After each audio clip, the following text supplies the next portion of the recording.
Bismillah.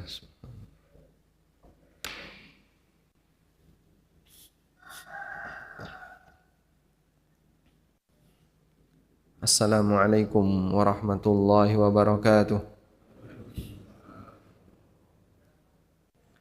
Alhamdulillahi rabbil alamin. Wassalatu wassalamul atammanil akmalani alal mab'uthi rahmatan lil alamin.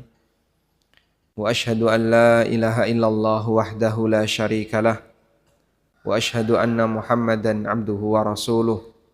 Sallallahu alaihi wa ala alihi wa sahbihi wa man tabi'al huda ila yaumiddin. Alhamdulillah, puji syukur kita haturkan kehadirat Allah Azza wa Jal di kesempatan subuh yang cerah ini di Masjid Al-Hidayah Purwosari, Kapanewon, Ngaglik. Oh, ini masuk Melati, Pak. Kapanewon, Melati, Sleman, Yogyakarta. Allah Ta'ala berikan kita kesempatan untuk bisa belajar bareng. Semoga Allah jadikan forum ini sebagai forum yang barokah. Kita mau belajar tentang motivasi untuk kaum muslimin yang belum berangkat haji atau yang tidak berangkat haji tahun ini. Yang belum pernah haji angkat tangan, Pak. Yang belum pernah haji. Yang pengen haji semuanya, alhamdulillah. Yang sudah pernah haji masih pengen haji enggak? Masih pengen haji. Itu salah satu di antara bukti pembenaran firman Allah Subhanahu wa taala, wa id ja'alnal baita mathabatan linnasi wa amna. Ketika kami jadikan al-baita, Ka'bah itu mathabatan linnas. Yang dimaksud mathabah itu apa sih? Kelangenan. Orang selalu merasa rindu, ingin untuk datang ke sana. Sehingga walaupun sudah berkali-kali umroh, tetap pengen balik umroh.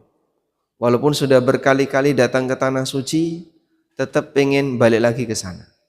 Itulah yang dimaksud dengan mathabah. Padahal yang namanya Ka'bah bentuknya cuman kubus bagaimana yang kita lihat. Andaikan tidak dikasih kiswah, kelihatan cuman temboknya saja, Pak.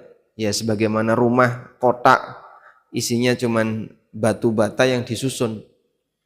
Tapi subhanallah, semua orang pengen datang ke sana. Nuansa seperti ini disebut oleh Allah Subhanahu wa taala sebagai mathabah. Sebab Allah Subhanahu wa taala jadikan hati manusia itu punya keinginan untuk selalu datang ke tanah suci. Bapak Ibu yang dimuliakan Allah Subhanahu wa taala, tidak semua orang punya kesempatan untuk datang ke sana. Baik karena masalah ketersediaan biaya atau karena masalah semangat untuk mau berangkat ke sana. Ada sebagian orang yang dia pingin sekali berangkat ke sana, semangatnya besar, tapi fasilitasnya tidak ada. Dia nggak punya biaya untuk bisa berangkat. Sebaliknya, ada sebagian orang yang dia sudah punya fasilitas, dia punya harta, tapi tidak ada keinginan untuk berangkat ke sana. Karena itu, untuk bisa melaksanakan kegiatan haji, dua unsur utama yang harus ada. Pertama adalah kemampuan dan yang kedua kemauan. Alhamdulillah kaum muslimin yang beriman kepada Allah Subhanahu wa taala rata-rata mereka punya kemauan. Namun Allah Subhanahu wa taala tidak memberikan kemampuan bagi semuanya.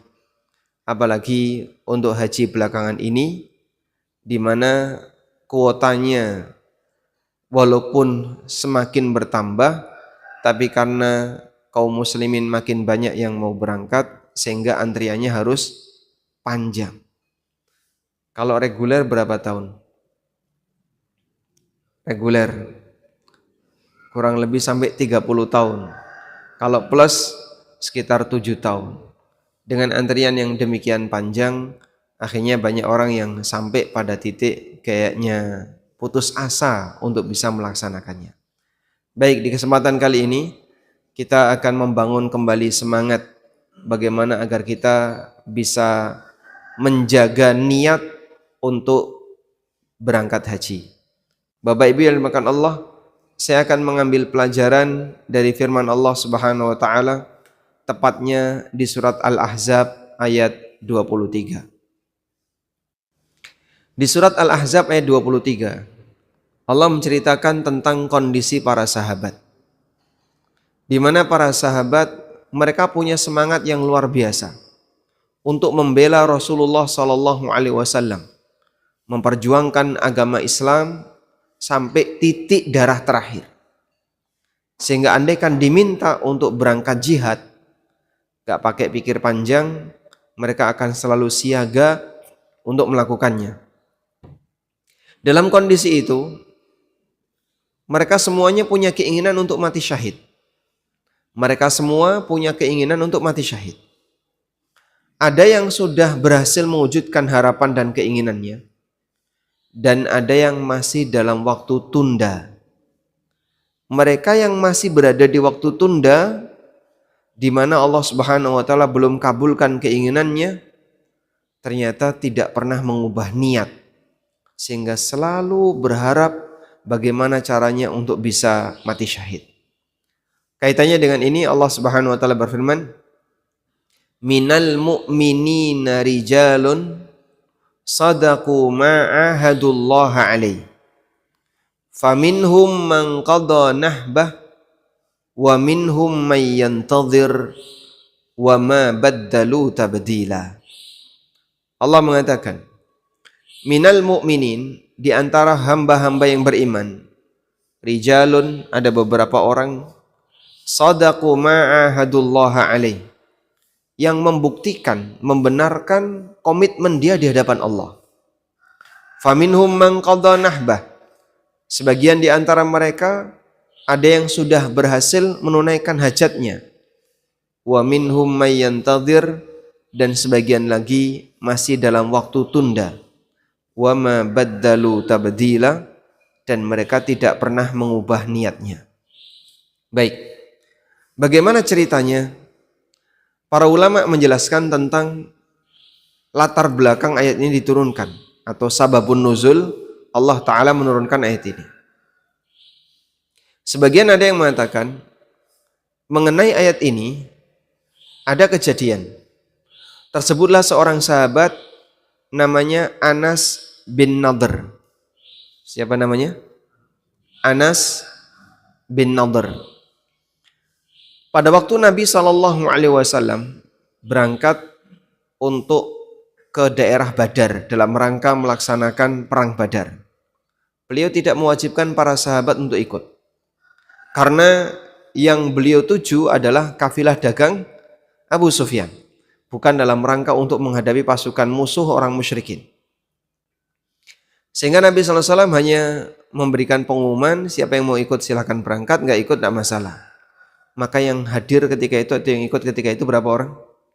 Sekitar 300 sekian belas orang.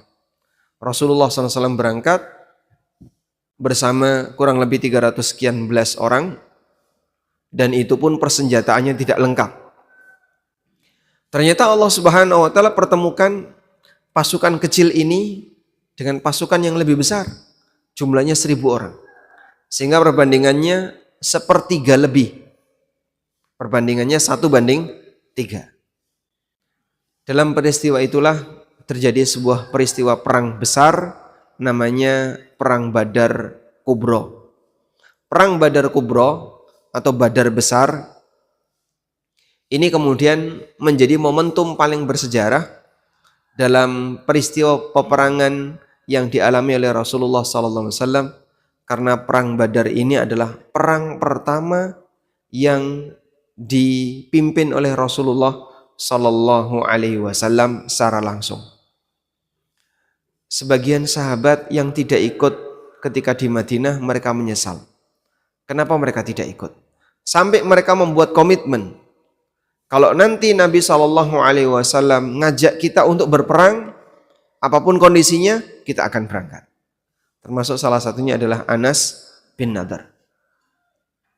Perang yang terdekat pasca Badar adalah perang Uhud.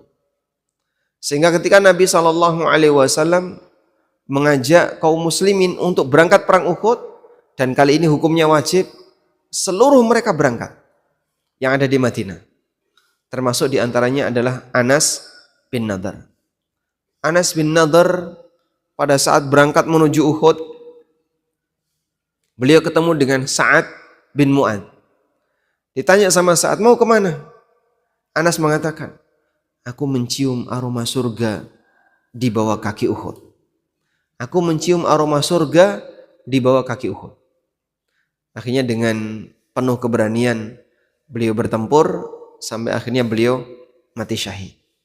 Nah, dengan peristiwa ini Allah Subhanahu wa taala menurunkan, minal mu'minina rijalun sadaqu ma ahadullah alaih. Di antara hamba-hamba Allah yang beriman, ada orang yang mereka membuktikan kebenaran ma'ahadullah alaih, komitmen mereka di hadapan Allah. Faminhum man qadha nahba. Sebagian di antara mereka ada yang sudah berhasil menunaikan hajatnya. Wa minhum may yantadhir, dan sebagian di antara mereka ada yang masih menunggu. Wa ma baddalu tabdila, dan mereka tidak pernah mengubah niat. Maksudnya gini, Pak. Para sahabat itu yang semuanya punya keinginan untuk mati syahid, mereka membuktikan komitmen itu dengan cara apa? Ikut dalam peristiwa jihad membela Nabi sallallahu alaihi wasallam. Mereka buktikan shadaqu ma ahadullah alaih. Mereka membuktikan, membenarkan apa yang dulu menjadi komitmen mereka di hadapan Allah. Yang kemarin ngomong pengen jihad, yang kemarin ngomong pengen mati syahid, yang kemarin ngomong pengen membela Nabi sallallahu alaihi wasallam, dibuktikan dengan cara serius berangkat. Tidak kemudian ada rasa takut, terus banyak izin, banyak yang pamit kepada Nabi SAW. Tapi mereka buktikan. Nah, saat mereka membuktikan itu, ada dua kondisi. Sebagian di antara mereka ada yang mati syahid. Sehingga ketika dia mati syahid, Allah sebut, faminhum man qadha nahbah. Mereka sudah berhasil menunaikan hajatnya. Mereka sudah berhasil menunaikan harapannya. Wa minhum may yantadhir. Dan sebagian di antara mereka ada yang masih menantikan, masih menunggu kapan giliran dia berikutnya untuk mati syahid. Nah, yang masih nunggu ini kata Allah, wa ma baddalu tabdila, tidak pernah mengubah niat. Baik. Inilah pujian yang diberikan oleh Allah Subhanahu wa taala kepada hambanya yang mereka selalu punya keinginan kuat untuk memperjuangkan syariat agama Islam, membela Nabi sallallahu alaihi wasallam. Lalu apa hubungannya dengan kegiatan haji, Bapak Ibu? Alhamdulillah, kita semuanya punya keinginan besar untuk haji. Kita semuanya punya harapan kuat untuk bisa berangkat haji. Pertanyaannya adalah, apa pembuktiannya? Ya, saya nunggu barangkali ada panggilan gratis. Sampai kapan itu? Loh, katanya kan ada undian gratis. Mungkin negara memanggil saya untuk berangkat haji gratis bersama dengan keluarga. Ini harapan yang hampir mustahil, Pak. Sehingga Bapak kalau nunggu gratisan kayaknya nggak bakalan ada. Mau nunggu dipanggil siapa? Dipanggil Raja Salman. Masya Allah. Apa pembuktiannya? Daftar. Tapi lama ya, Pak. Hanya itu jalur yang kira-kira bisa kita tempuh. Sehingga kalau mau resmi dengan paspor Indonesia, Anda hanya bisa menempuh jalur, kalau enggak haji reguler, haji plus. Mau yang pakai jalur apa lagi? Yang cepat itu, Pak, enggak pakai nunggu. Ada, tapi mahal sekali. Furoda. Dan itu pun fasilitasnya tidak seperti plus. Karena furoda itu mahal di visa. Kalau plus kan visanya kuota, gratis. Sehingga mahal di fasilitas. Sedangkan yang furoda atau yang mujamalah mahal di visa. Kalau fasilitasnya ya makin bagus, makin mahal. Terus gimana?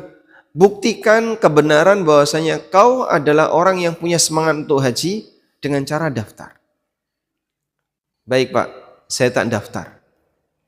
Terus gimana kalau misalnya belum sampai berangkat haji, ternyata sudah meninggal? Kalaupun Anda sudah daftar, tapi belum sampai berangkat haji sudah meninggal, berarti orang ini dalam posisi meninggal dalam penantian. Meninggal dalam penantian. Dari sinilah kaum muslimin ada dua keadaan. Mereka yang sudah daftar, faminhum man qadha nahbah. Sebagian di antara mereka ada yang sudah mendapatkan harapannya. Sudah berhasil mewujudkan cita-citanya, berhasil berangkat haji. Wa minhum may yantadhir. Tapi sebagian di antara mereka ada yang masih dalam waktu tunda, masih menunggu. Nah, yang kedua ini wa ma baddalu tabdila, dia tidak pernah mengubah niatnya. Yang kedua ini tidak pernah mengubah niatnya. Ada seorang bapak usianya 60-an tahun. Ini sudah pernah kita ceritakan. Udah dengar ceritanya belum? Oh belum di sini ya. Jadi ini bapak di usia 60-an tahun, daftar haji reguler. Bayar berapa? 25 juta. Semua anaknya protes. Buat apa bapak daftar 25 juta, distorkan, duit nganggur. Sementara bapak sudah usia 60-an tahun, nanti bapak harus ngantri selama 20-an sampai 30-an tahun. Apa bapak masih kuat untuk haji di usia 90 tahun? Di usia 80 tahun?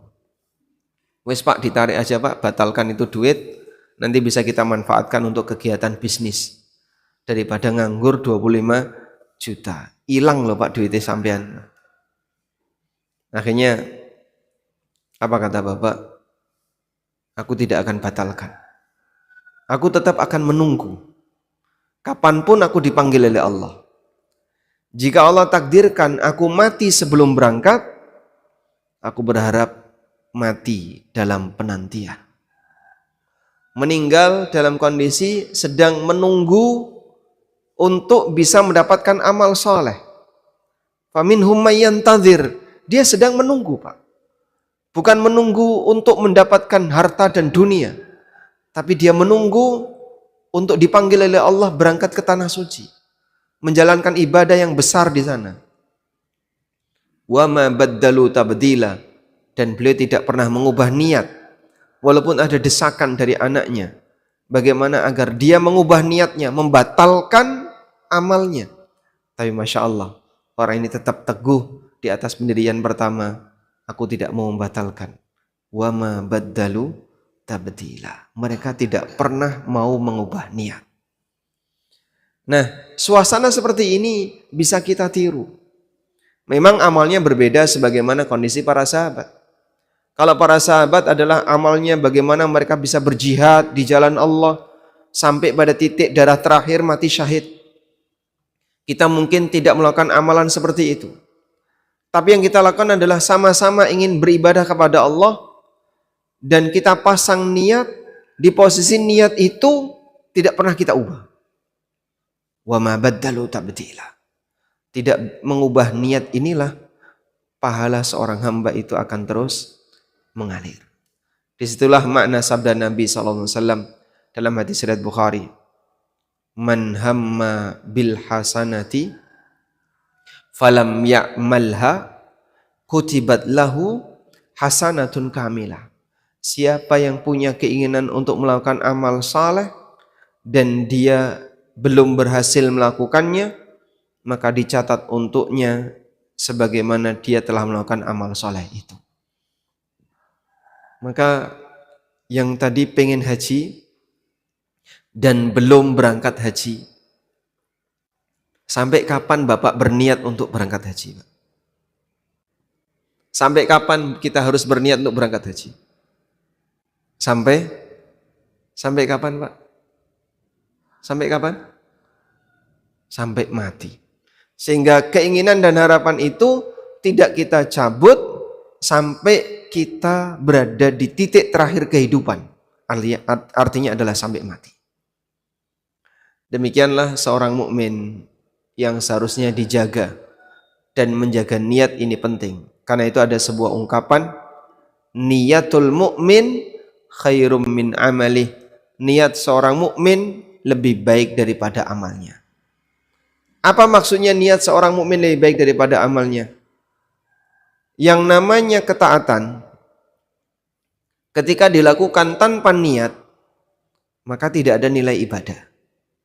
Misalnya, ada orang melakukan amalan A, amalan B, tapi tidak ada niat ibadah, maka tidak dinilai sebagai ibadah. Contohnya apa sih, Pak?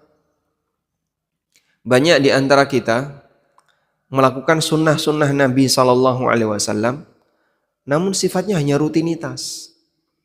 Contoh, ya, Bapak kalau masuk toilet, tangan kanan dulu atau tangan kiri dulu?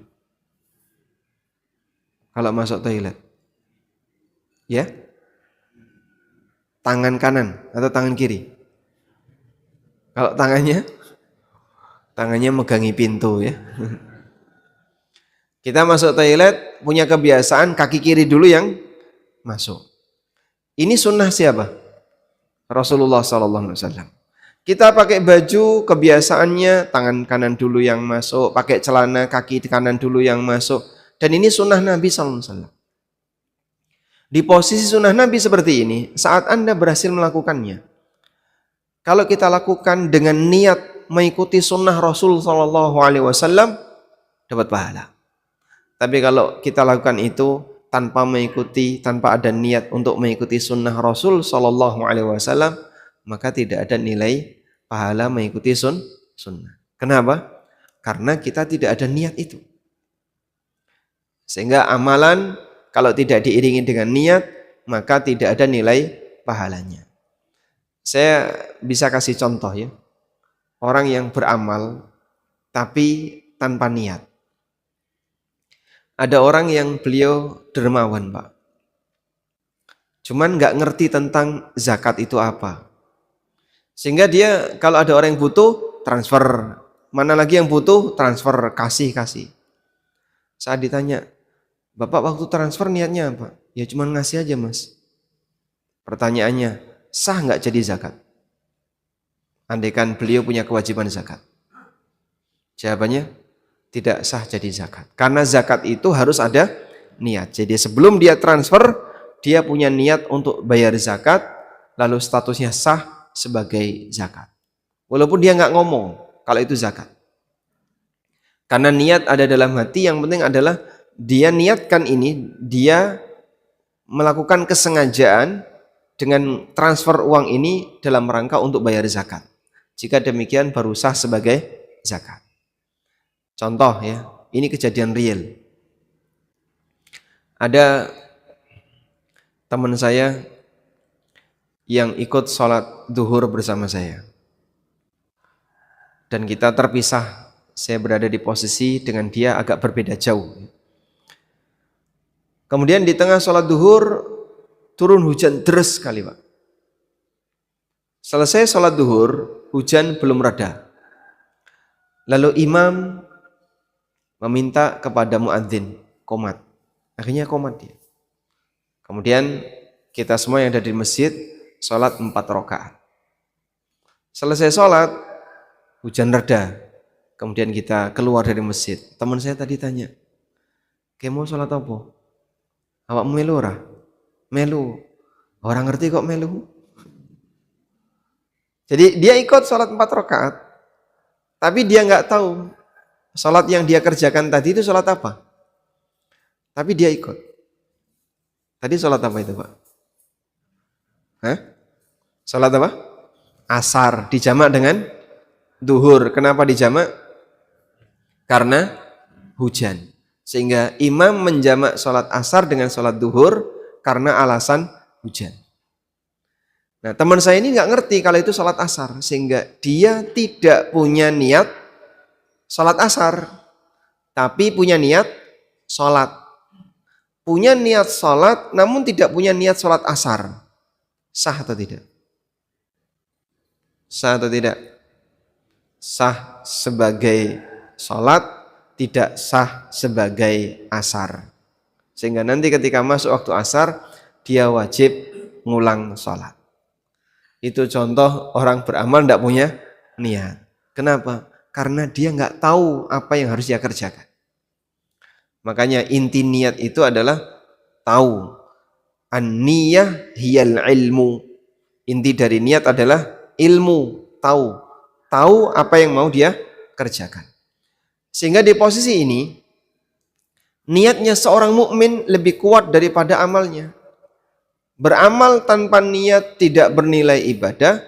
Niat tanpa amal terkadang bisa bernilai ibadah. Karena itu kita perlu belajar bagaimana bisa menjaga niat. Termasuk diantaranya adalah harapan-harapan dan keinginan yang baik. Saat Bapak Ibu memilikinya, kemudian kita jaga jangan sampai itu lepas, ternyata kok kesempatannya hilang dan Anda tidak mengubah niat, maka pahala niat akan tetap ada. Pak Takmir, saya mau wakaf Pak, katanya ada pembukaan wakaf untuk pembebasan lahan. Alhamdulillah Pak, sudah tertutup, sudah beres wakafnya. Jadi gimana ini Pak? Ya mohon maaf Pak, kami belum bisa menampung dana wakaf karena kemarin wakafnya sudah selesai. Ya, pengumpulan dana wakaf sudah selesai. Yang mau store wakaf tadi kira-kira ucapannya apa Pak? Alhamdulillah duitku ra kelong. Dia seneng atau senep? Ya? Normalnya gimana? Kecewa atau bahagia? Dia bahagia atau kecewa? Udah tutup ya Pak? Alhamdulillah. Rasido, duitku ra kelong. Atau dia cari yang lain? Kalau dia merasa kecewa, berarti niatnya masih ada. Waduh sudah tutup Pak. Sayang ya. Saya kemarin belum ada dana Pak. Nah ini baru ada dana.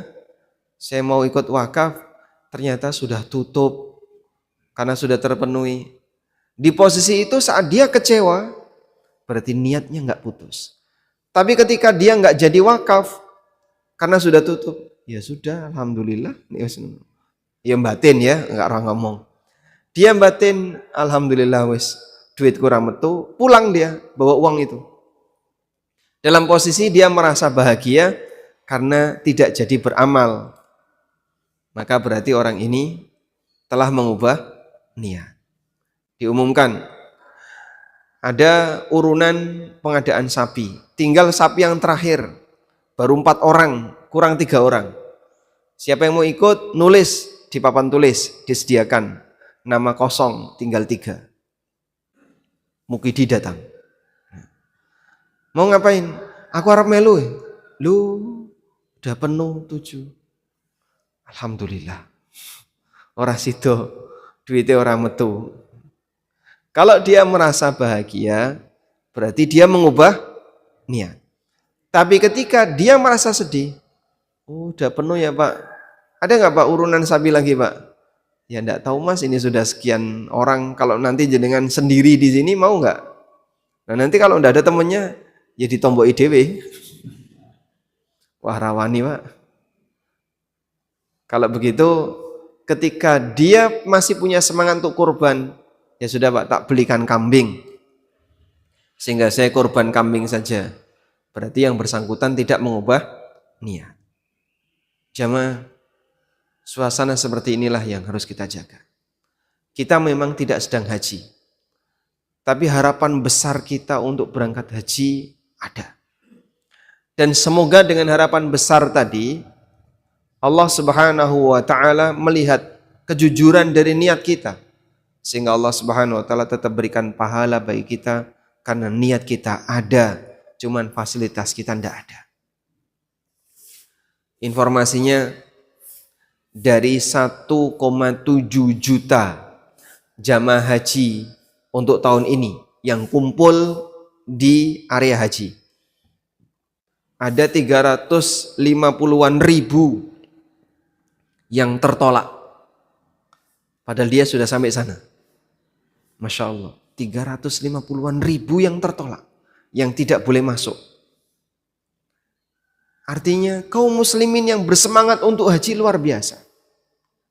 Kita ada di situ atau tidak? Yang sama-sama punya rombongan di mana kita bergabung dalam rombongan orang yang punya niat. Walaupun mungkin belum berhasil untuk mewujudkan.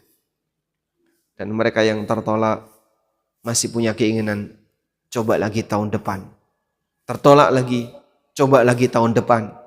Tertolak lagi, bisa jadi berkali-kali dia tertolak. Alhamdulillah, mereka yang punya niat kuat itu insya Allah dapat pahala niat. Baik, selanjutnya. Lalu amal apa yang kira-kira bisa kita lakukan agar kita bisa mendapatkan pahala haji walaupun tanpa berangkat haji? Allah Subhanahu wa ta'ala memberikan karunia yang besar untuk para hambanya. Dan ada sebagian di antara hamba yang diberi oleh Allah pahala haji dengan amalan tertentu walaupun dia tidak haji. Sekarang kita akan bacakan beberapa hadis yang menyebutkan amalan-amalan yang bisa menghasilkan pahala haji meskipun orangnya tidak haji. Hadis yang pertama. Hadis yang diriwayatkan oleh Bukhari Muslim dari Ibnu Abbas radhiyallahu anhuma. Rasulullah sallallahu alaihi wasallam pernah ketemu dengan seorang wanita Ansor yang wanita itu tidak ikut haji saat Nabi sallallahu alaihi wasallam berangkat haji wada. Maka beliau tanya, "Ma mana'aki an tahujji ma'ana?" Kenapa kemarin kamu tidak ikut haji bareng kami? Qalat, wanita itu bercerita, "Lam yakun lana illa nadihan." Kami itu cuma punya 2 ekor onta. Fahajja abu waladiha wa ibnuha ala nadihin. 1 ekor onta dipakai berangkat haji oleh suami saya dan anaknya. Nah, sehingga tinggal satu ekor. Wa tarakalana nadihan namdihu alaihi al-ardo. Sementara onta satunya dipakai untuk mengairi kebun. Sehingga tidak bisa dipakai untuk berangkat haji. Alasan ini diterima oleh Nabi SAW. Alasan ini diterima oleh Nabi SAW. Lalu beliau SAW mengatakan kepada wanita ini, "Fa'idha ja'a Ramadan fa'tamiri fa inna umratan fihi ta'dilu hajjatan." Kalau nanti datang bulan Ramadan, lakukanlah umrah. Karena umrah di bulan Ramadan nilainya sama seperti haji. Dalam riwayat yang lain, ta'dilu hajjatan ma'i. Umrah di bulan Ramadan nilainya sama seperti haji bersamaku. Seperti haji bersama Nabi sallallahu alaihi wasallam. Apa yang dimaksud umrah di bulan Ramadan? Umrah di bulan Ramadan adalah melaksanakan umrah dari mulai ngambil mikot sampai selesai pelaksanaan umrah, semuanya ada di dalam bulan Ramadan. Semuanya ada di dalam bulan Ramadan. Dimulai dari kapan, Pak? Dari tanggal 1. Sehingga dia datang ke mikot sudah dalam kondisi puasa. Lalu berangkat menuju Mekah dalam kondisi puasa karena berada di bulan Ramadan. Kemudian dia melakukan umrah sampai selesai. Maksudnya gimana, Pak? Maksudnya gini. Karena sebutannya adalah umrah di bulan Ramadan, berarti pelaksanaannya semuanya harus di dalam bulan Ramadan. Kalau ternyata mikotnya diambil sebelum bulan Ramadan, baru kemudian ketika sampai Mekah masuk bulan Ramadan, maka tidak masuk umrah bulan Ramadan. Misalnya jarak antara Madinah dengan Mekah berapa kilo? 450 kilo. Dengan naik bis kurang lebih butuh waktu 5 jam. Dah? Lalu ada orang yang dia mau umroh Ramadan. Pas ketika di Dzul Hulaifah atau Bir Ali, siang hari tanggal 30 Sya'ban. Ya? Terus berangkat ke Mekah. Sampai di Mekah malam tanggal 1 Ramadan. Nah, berarti kan dia nggak dapat tanggal 1 Ramadan saat berada di mana? Di Madinah, saat mengambil mikot di Dzul Hulaifah. Nah, seperti ini berarti tidak full umroh Ramadan. Karena ada bagian waktu di mana pelaksanaan ihram sudah dia lakukan, tapi belum masuk waktu Ramadan. Nah, kemarin ada travel yang salah perhitungan ya. Jadi di Saudi itu kan pengumumannya mendadak. Ya, sebagaimana pemerintah kita diumumkan besok Ramadan. Nah, travel ini merencanakan berangkat umroh di hari Rabu. Ternyata pengumuman Ramadannya hari Kamis, masuk tanggal 1 Ramadan. Akhirnya saat Rabu tetap berangkat, karena kan hotel di Madinah sudah check out. Rabu berangkat. Ketika Rabu berangkat, sampai di sana malam Kamis. Nah, berarti saat ihram tadi gimana Pak? Belum masuk Ramadan. Maka dia tidak umrah Ramadan penuh, karena ketika ihram dia belum masuk waktu Ramadan. Baik. Kemudian, apa makna umrah Ramadan bernilai haji bersama Nabi SAW? Ada dua pendapat ulama dalam hal ini yang menonjol. Pendapat yang pertama, sebenarnya ada tiga ya. Kita sebutkan ada tiga. Pendapat yang pertama, hadis ini hanya khusus berlaku untuk wanita yang disebutkan dalam hadis tersebut. Tidak berlaku bagi yang lain. Pendapat yang kedua, hadis ini hanya berlaku bagi mereka yang punya keinginan untuk berangkat haji, tapi tidak kesampaian, lalu dia umroh di bulan Ramadan. Yang ketiga, hadis ini berlaku umum. Siapapun yang umroh di bulan Ramadan, baik punya keinginan haji atau tidak, dia mendapatkan pahala haji bersama Nabi Sallallahu Alaihi Wasallam. Dan pendapat yang ketiga ini adalah pendapat jumhur ulama. Selanjutnya, kita beralih ke amalan berikutnya. Disebutkan dalam hadis yang diriwayatkan oleh Ibnu Hibban dalam Al-Majruhin dan At-Tabrani dari sahabat Abu Umamah Al-Bahili radhiyallahu anhu. Dinilai hasan oleh sebagian ulama. Rasulullah sallallahu alaihi wasallam bersabda, "Man ghada ila masjidin la yuridu illa an yata'allama khairan aw yu'allima kana lahu ka ajri hajin taman hajjatuhu." Siapa yang berangkat di waktu pagi menuju masjid, tidak ada niat selain untuk belajar agama atau mengajarkan agama, baik guru maupun murid, dua-duanya mendapatkan keutamaan ini.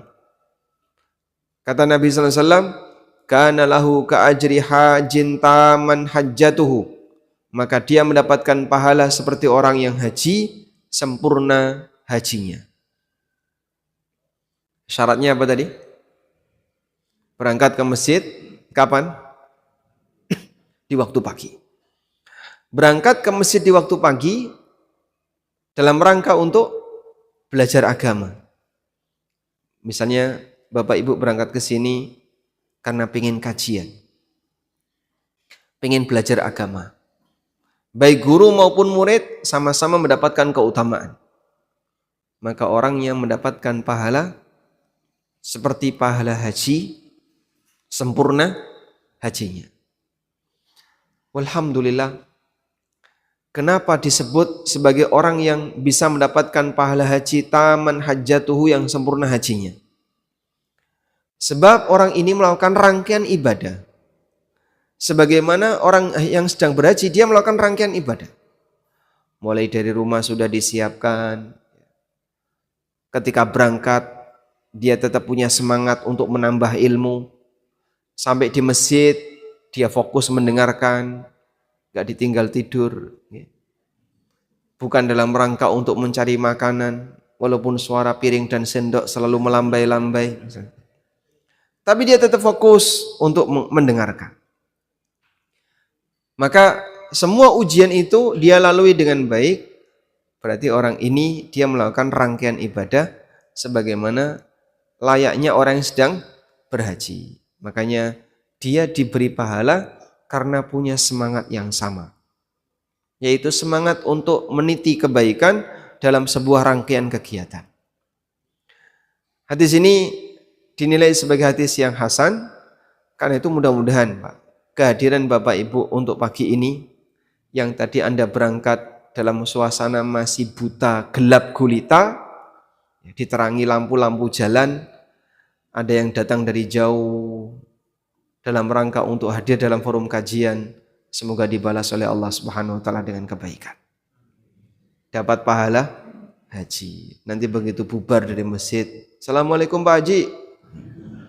Namaku bukan Aji, aku Heri. Namanya Aji atau Heri? Dipanggil Pak Aji ya, bukan Haji Pak Aji. Baik. Amalan yang ketiga disebutkan dalam hadis riwayat At-Tirmidzi.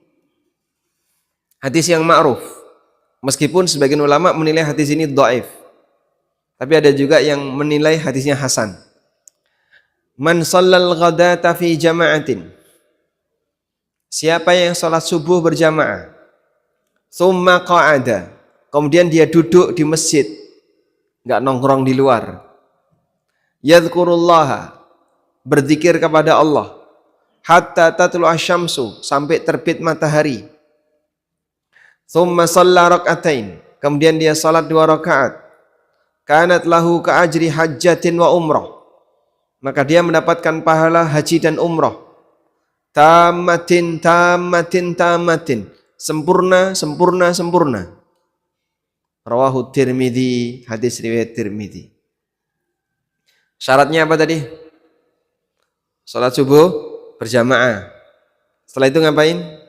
Tsumma qa'ada yadhkurullah, dia duduk berzikir. Bukan duduk dengkur ya. Bukan duduk tidur tapi duduk zikir. Selanjutnya ngapain? Nunggu sampai matahari terbit. Kemudian salat sunnah. Di sini tidak disebutkan berapa jumlah rakaatnya Pak. Nabi SAW mengatakan rakaatain, minimal 2 rakaat.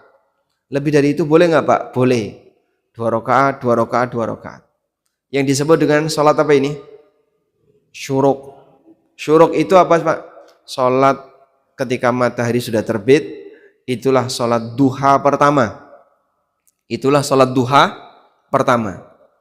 Dia mengerjakan salat duha pertama, maka dia mendapatkan pahala haji dan umrah sempurna, sempurna, sempurna. Baik. Dan sekali lagi, ulama beda pendapat dalam menilai hadis ini. Sebagian ada yang menilai hadis ini hasan, dan banyak juga yang menilai hadis ini dhaif, sehingga tidak bisa jadi dalil. Tapi mudah-mudahan bisa dijadikan sebagai motivasi untuk tetap hadir di masjid, dzikir sampai syuruk, salat duha pertama, lalu Anda bisa beraktivitas setelahnya. Baik. Pertanyaannya, boleh nggak Pak pindah tempat Pak? Kan tadi kita sholat baris di soft. Begitu selesai sholat, ada yang nyender di belakang, ada yang nyender di tembok, nyender di tiang, dan seterusnya. Tidak bertahan di soft. Apakah keutamaan itu hilang? Menurut ulama yang menilai hadis ini hasan, ada yang mengatakan syaratnya tidak boleh geser dari tempat sholat. Jadi salam di mana, dia duduk di situ, dzikir sampai terbit matahari. Berat Pak Ustadz, nek rano kancane Pak. Nek rano kancane ya. Di sini ada nggak Pak budaya kayak gitu? Ada ya. Beberapa jamaah bertahan. Tidak semua masjid ada seperti itu. Ada sebagian masjid yang masyarakatnya sudah terkondisi, sehingga selesai sholat subuh dia tidak langsung pulang. Terutama alhamdulillah beberapa masjid Muhammadiyah bertahan lebih bagus. Jamaahnya bertahan seperti itu. Nah, semoga budaya semacam ini dijaga oleh kaum muslimin dalam rangka mengamalkan sunnah berzikir setelah waktu subuh sampai terbit matahari, kemudian sholat duha di awal waktu. Selanjutnya, ada juga yang berpendapat boleh bergeser, yang penting tidak sampai keluar masjid, sehingga boleh sambil nyender, sambil duduk. Kegiatannya yang penting zikrullah, bisa kajian, baca Quran, baca kalimat-kalimat thayyibah, atau zikir pagi petang, dan seterusnya. Intinya adalah kita melakukan zikrullah. Dalam situasi itulah seorang hamba yang melakukan zikrullah, Allah Subhanahu wa taala berikan pahala, dia bisa mendapatkan pahala haji dan umrah sempurna. Alhamdulillah duitnya rametu. Ya, ini dapat pahala, belum terhitung melaksanakan, dan itu dua hal yang berbeda. Sehingga apakah ini menggantikan kewajiban haji? Jawabannya tidak. Bagi yang belum haji dan dia mampu, kewajiban haji tidak hilang, sehingga dia harus tetap berangkat haji. Wallahu a'lam. Baik, mungkin itu yang bisa kita sampaikan sebagai pengantar. Sekarang pukul 5:53, dan kita berikan kesempatan, mungkin ada sebagian di antara jamaah yang mau menyampaikan sesuatu, kami persilahkan. Wassallallahu ala nabiyyina Muhammadin wa ala alihi wa sahbihi wasallam. Ada yang mau menyampaikan sesuatu? Tidak ada? Alhamdulillah.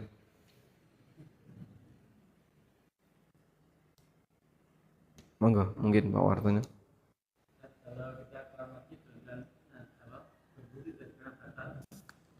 Wudunya di luar masjid, umpamanya di halaman masjid, itu kira termasuk yang dikategorikan keluar masjid atau tidak? Apabila selesai subuh kita zikir lalu kita batal, kemudian kita wudhu di luar masjid, apakah masih mendapatkan keutamaan itu? Syaratnya tadi tidak keluar masjid.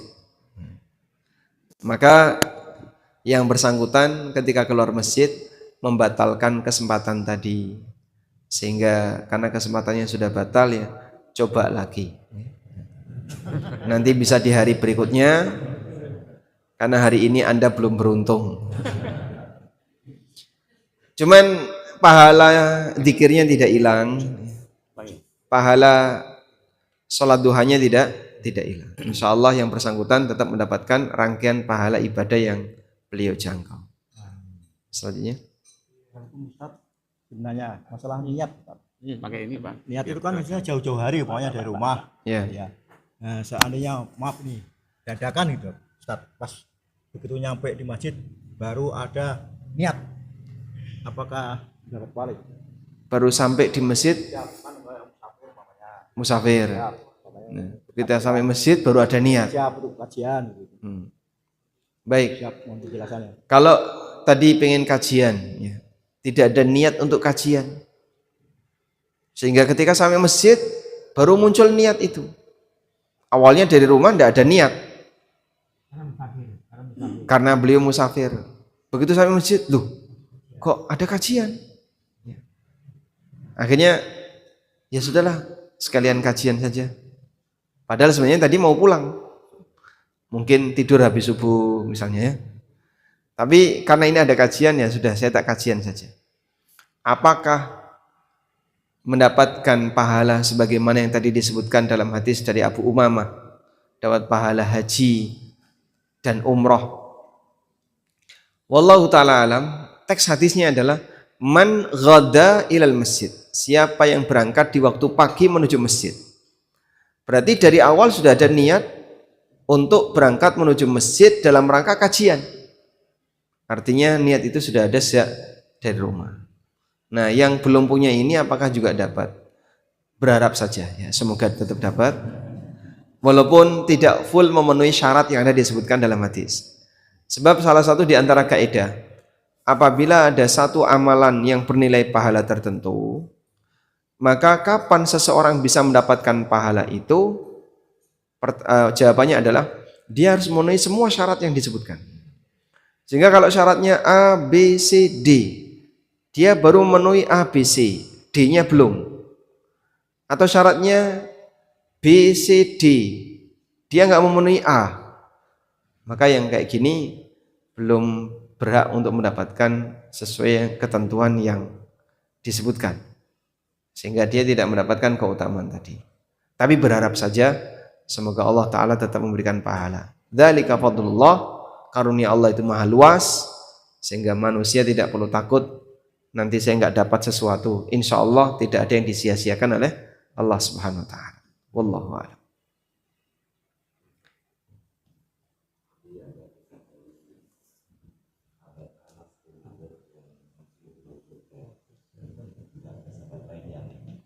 Seperti ini itu di masa sekarang itu, maka masih ada kemungkinan orang yang dapat fadilah atau dapat karunia mencium bau surga sekalian.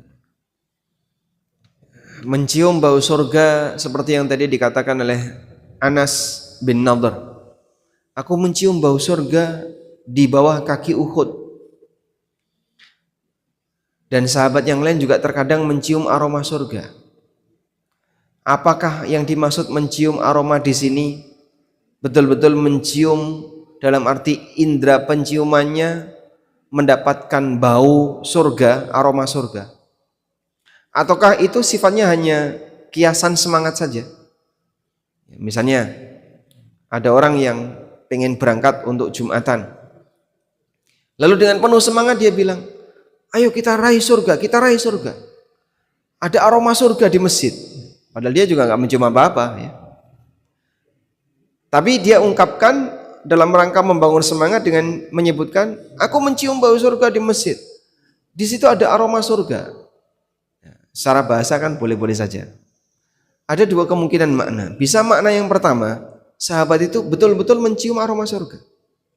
Dan mudah bagi Allah Subhanahu Wa Ta'ala untuk memberikan aroma yang harum bagi orang-orang soleh, sehingga bisa tercium ketika orang yang masih hidup saat di dunia.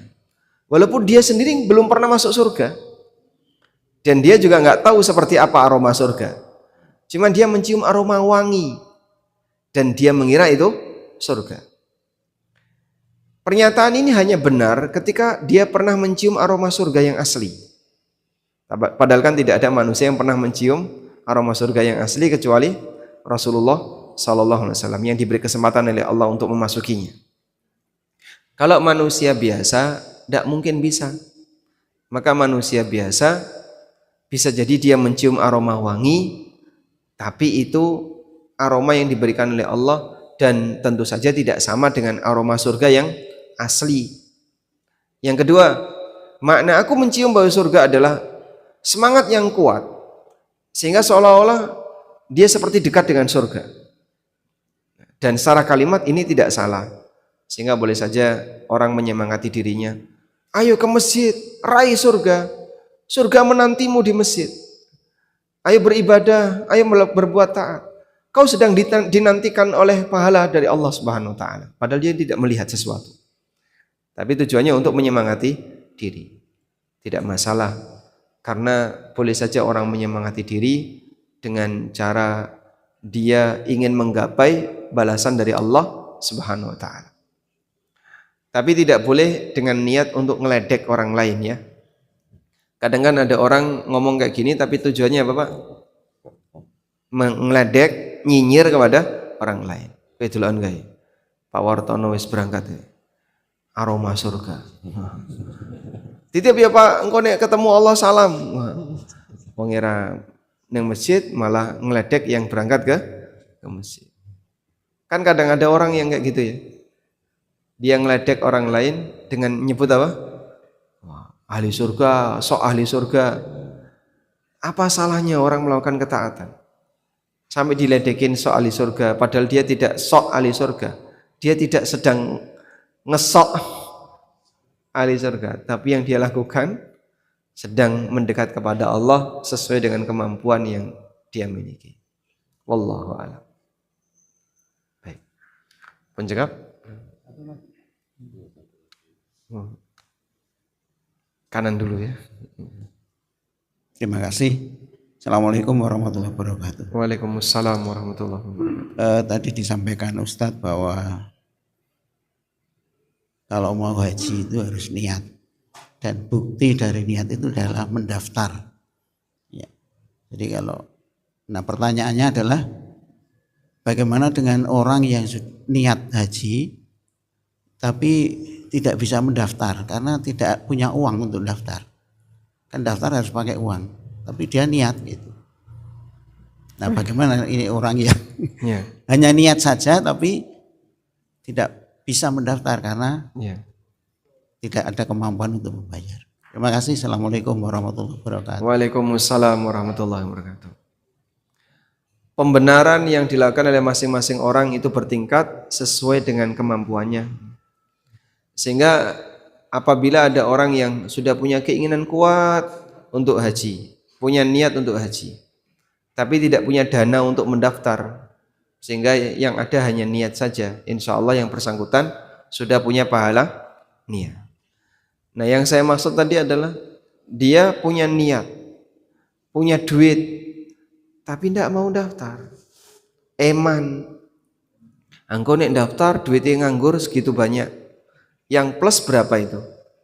$4.000 DP-nya. Nunggu selama 7 tahun. Kalaupun bisa percepatan ya 5 tahun bisa berangkat. Yang plus Pak, $4.000. Kalau rupiah ya jadi kurang lebih 70-an juta. Dia punya miliaran duitnya, tapi tidak mau untuk daftar karena takut nanti duitnya berkurang. Maka yang bersangkutan ini berarti belum membuktikan kebenaran niatnya. Wallahu a'lam. Sehingga intinya adalah lakukan semampunya. Selanjutnya, mau bertanya terkait sholat sunat suruk, Ustadz. Di kita ini kan saya lihat itu terkadang-kadang ada sebagian jamaah itu ketika waktu suruk tiba langsung melaksanakan sholat. Sementara kita kan ada larangan ketika matahari terbit itu diharamkan untuk sholat. Sementara yang saya tanyakan itu berapa waktu ideal yang kita jeda waktu ideal antara waktu matahari terbit sampai dengan kita sholat sunat suruk itu. baik. Berapa waktu ideal kita bisa melaksanakan sholat syuruk? Dalam hadis yang lain disebutkan hatta idza irtafa'ati syamsu qida rumhin. Ketika matahari itu sudah tinggi sejarak 1 tombak. Jadi 1 tombak dalam pandangan manusia. Ya dikira-kira saja, oh itu sudah di atas. Barulah dia melaksanakan sholat duha. Dan itu waktu duha pertama. Karena saat matahari di garis terbit, masih di garis terbit, belum boleh sholat. Tunggu sampai dia agak ke atas, baru dilaksanakan sholat. Sehingga dalam hal ini tunggu kira-kira antara 10 sampai 15 menit. Antara 10 sampai 15 menit. Nah, untuk alarm syuruk, ini alarm apa? Terbit atau alarm sudah tinggi? Biasanya alarm terbit. Nah, kalau alarm terbit, maka tunggu dulu kira-kira 10 menit baru sholat. Itu ujiannya lebih berat karena koncone sudah lungo. Bapak ini sudah pulang, bapak ini sudah pulang, tinggal aku sendiri. 15 menit itu lama sekali. Bolak-balik ndelok jam durung 15 menit. Dalam posisi ketika Anda sedang dzikir dan punya keinginan tertentu, walaupun cuma 10 menit rasanya lama. Tapi kalau bapak sedang buang waktu, ibu nyekrol HP, setengah jam rasanya sebentar. Maka masalah sebentar dan lama itu sangat dipengaruhi oleh perasaan. Karena itu saat Anda nunggu seperti itu, fokus saja dengan amalan yang belum selesai dilakukan. Baca dzikir-dzikir. Target saya la ilaha illallah wahdahu la syarikalah Lahul mulku wa lahul hamdu wa huwa ala kulli syai'in qadir. 100 kali. Ini baru dapat 50 kali. Fokus terus. Maka insya Allah Anda tidak perlu lihat jam. Karena sedang fokus berzikir dalam suasana seperti itu kadang nggak sadar, oh kok sudah lama. Padahal sebenarnya mungkin Anda masih merasa sebentar. Dengan cara demikian kita masih bisa untuk fokus dengan zikrullah dan tidak mikir untuk segera pulang. Wallahu a'lam. Baik, demikian semoga yang kita bahas ini bermanfaat. Wassallallahu ala nabiyyina Muhammadin wa ala alihi wa sahbihi wasallam. Wa akhiru da'wana anil hamdulillahi rabbil alamin. Wassalamualaikum warahmatullahi wabarakatuh.